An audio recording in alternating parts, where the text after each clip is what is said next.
From Forex Traders Daily, this is your daily analysis with Ross Mullins, live from Richmond, Virginia.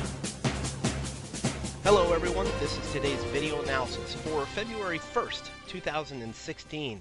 I hope you had a great weekend and are ready to get started trading this week. In today's video, I'm going to do a general overview of each of the U.S. currency pairs in anticipation of this week's trading. Taking a quick peek at the news calendar for the day today. Coming up at 10 a.m. Eastern U.S. time, we have ISM Manufacturing PMI out of the U.S. And at 11 a.m. Eastern U.S. time, we have the ECB President Draghi speaking. But other than that, during the U.S. trading session, a fairly light news calendar. Much later this evening, Eastern U.S. time, 10:30 p.m. Eastern U.S. time. Again, that is Australian interest rate news. We'll watch for that coming up much later this evening. But during the U.S. session, a fairly light news day. So as we jump into the market, we're going to start here on the USD CHF, the US dollar versus the Swiss franc. We've been concentrating on the rising trend channel for this currency pair over the past several weeks. We could see a couple of things within this rising trend pattern. Let's go ahead and zoom it in here on the daily time frame. We see the green circle down here where it finally found a higher low and support along the orange shaded area. Broke above the blue zone, rallied higher, fell back down to the blue zone as support, then started the next leg higher. We see it sitting here in the blue circle on top of the pink shaded area. And this is the beginning of a pattern I think we need to pay attention to early this week. Sitting on top of the pink shaded area, rattling around in this blue circle for quite a period of time, finally breaking the green zone. And then last week we saw it sitting on top of this orange or yellow shaded area here between 101.25 and 101.45, just sitting on top of here. You see the historical supports over here in the black box along that yellow shaded area as well. So last week our concentration was buying the yellow zone, looking for the continuation of the uptrend pattern. So we bought it into the yellow zone, targeted the orange shaded area for our profit targets. Well, interesting enough, we have seen the similar continuation of the pattern. The pink zone, the yellow zone, and now we're sitting around and just inside the orange shaded area. So for the day today and for the beginning of this week, until we see some further sentiment derived, let's look for buying into this orange shaded area. Let's look for this to become our support level. Let me change the color of that to a different color so it's easier to see.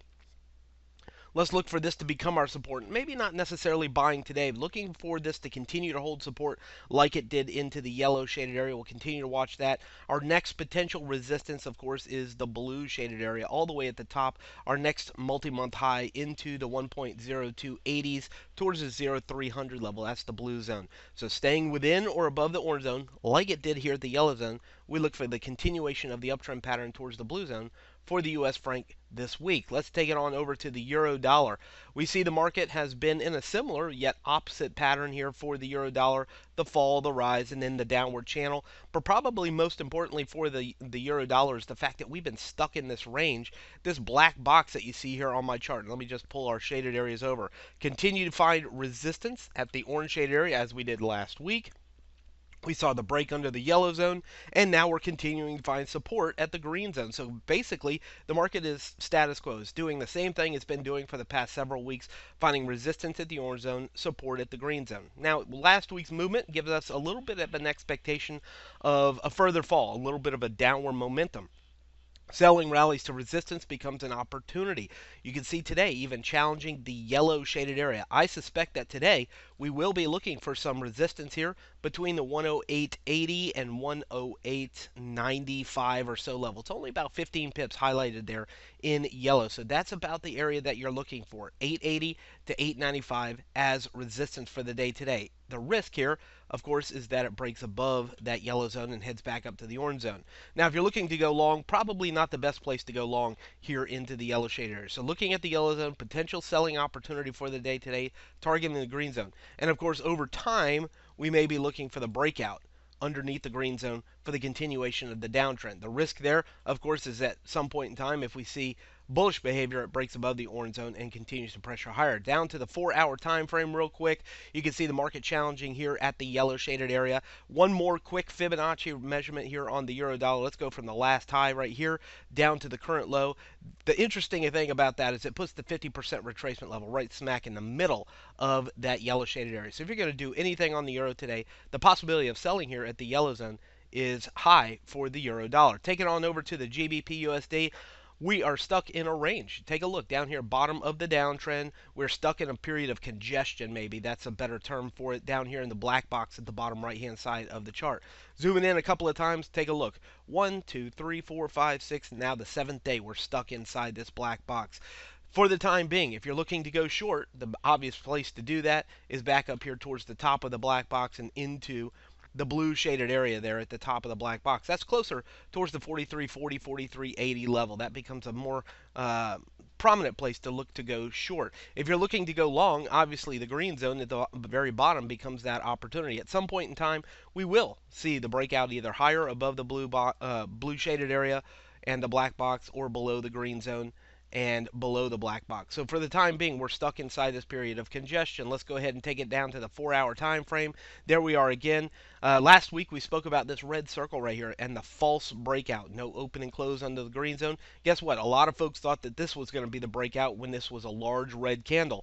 Then it got right back up in there. If you've been a part of my program for any period of time, you know that typically I'm looking for a full single candle body open and close below support before I call it a breakout. So this did not fool me into a false breakout when it pushed underneath the 4200 level, because I was waiting for the open and close. Now it's right back above it. If you're looking to go short, again, probably looking for the 43.40 or so level, the blue shaded area as the opportunity for that for the pound dollar today. Moving on to the US CAD.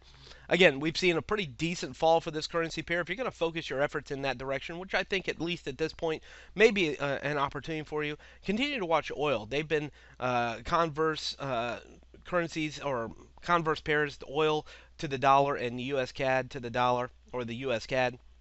They've been converse pairs.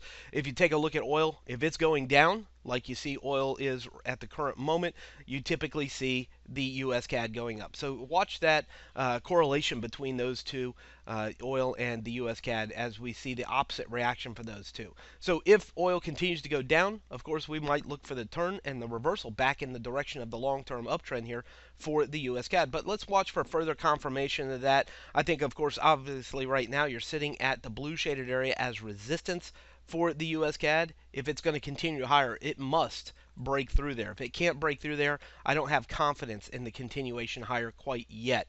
If you're looking to go long, there's two obvious places to do that. Either a dip to the green zone or a break above the blue shaded area. If you're looking to go short, the blue shaded area becomes enticing for that, but just again, keep an eye on oil, and we'll look for further news out of Canada later on this week. Employment numbers later on this week could be a game changer also for the US CAD pair. Taking over to the US yen, obviously last week we saw a significant rally higher here for the US yen, pretty much a game changer for this currency pair. Significant rally higher, just hesitating and stalling out right here, 121.25 to 121.55, the pink shaded area at the very top of the chart, just hesitating there for a period of time. The question of the day, of course, will be, are we going to see a continuation higher? And I think we have confidence in that on the breakout above 121.55. Until it does that, I don't know if we can have confidence in the continuation higher. Remember, if you're looking to go long or buy a currency pair, it's always better to do one of two things. Either wait for it to dip to support, which at this point would be back to the yellow shaded area, or break above resistance, which is the pink zone. Buying at the very top of the run is just not always your safest opportunity. So either dips to the yellow, maybe even the blue zone, or breaks above the pink zone before you look for it to go higher. Otherwise, stalling here may look for clues and evidence of reversal for the US yen, but I think we should focus our efforts in the upside for this currency pair at the time being. Moving on to the AUD USD, Australian versus US dollar. I'm going to start all the way out here on the weekly chart because there's a couple of patterns I think we want to take a look at before we get down to our smaller time frames. First off, long-term downtrend. That's important to note. We have been in a downtrend for quite a long time. Does that mean it can't go lower? No, it doesn't mean it can't go lower. We just need to be to be aware that we have been in a long-term downtrend for quite a long time. A couple of patterns I want to point out here, zoom it in a little bit. You see over here on the left where there was the rise, the breakout underneath, the first red circle up here for several weeks. Again, this is the weekly time frame. 1, 2, 3, 4, 5 weeks.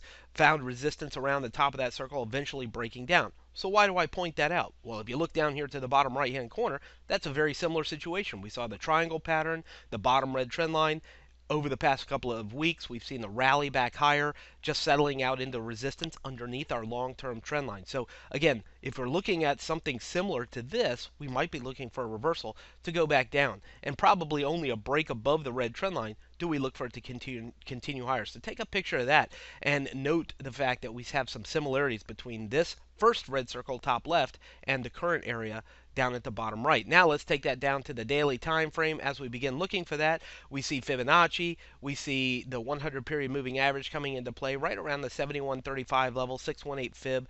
That's the blue shaded area right here. We've seen the market stall there the past couple of days. If it stays underneath there, as it has for the past couple of days, maybe even breaks underneath the green shaded area, we may be looking for a reversal in the direction of the long-term trend. The short-term trend turns in the direction of the longer-term trend. And I don't think that's out of the picture at all for the Australian dollar. At least at this point, it'd be very discouraging to go long into the 618 fib, the 100 period moving average, the long-term downtrend line there. It'd be very discouraging to go long there. Probably needed to reverse a little bit, needed to go down a little bit, at least to the pink zone, if not all the way down here to the yellow zone before you would even consider longing this Australian dollar. Take it down to the 4-hour time frame. You can see the market just falling off of the blue zone, hesitating around the green zone. I think, of course, today, 7,065 or so is the bottom of the green zone. Open and close under the green zone. We're probably looking for the fall back down to the pink zone for the Aussie dollar today. And lastly, moving over to the NZD USD, we have a pretty strong expectation that this is going to turn lower at some point in time. The question is, when is that going to happen? When are we going to see this start turning lower once again? Because over the past couple of days, it has been stuck in this black box. Let's go ahead and zoom it in here on the daily time frame. Take a look. We see consolidation right there in that black box. If you're going to go short, obviously there's two places to do that. You either wait for it to go back up to the green zone in the top of the black box, or at least at this point, it needs to get under the blue zone. The blue zone bottom is 64.50 or so. Let's just call it 64.50 for ease of remembering. Underneath 64.50, we're back to 6,400. Under 6,400, the black box in the purple shaded area, we begin the next leg of the downtrend. That's the direction we're going to focus most of our efforts on this week. Selling resistance or breaks of support. I don't really have any opportunity to go long here on this currency pair until one thing happens. It has to break and make a new high, likely above the green shaded area, before I would look for opportunities to go long. So not looking, even here at the blue zone or the purple zone, not looking to go long, but more likely any rally becomes a sell or a break of support becomes a sell. 4-hour time frame here for the New Zealand dollar. Doesn't really change anything. We just see the market, at least currently, hesitating between the green and the blue zone. Watch for the breakdown of the blue zone. 64.50 again begins the next push down towards 6,400. Below 64, we're likely back down into the 6,200s for the New Zealand dollar. From Forex Traders Daily, this has been your daily analysis with Ross Mullins. If you would like to get Ross's analysis on all the currency pairs he's watching and all the trades he takes today, join him in his live trade room by clicking on the link below. Please leave any comments you have about today's video in the comments section below.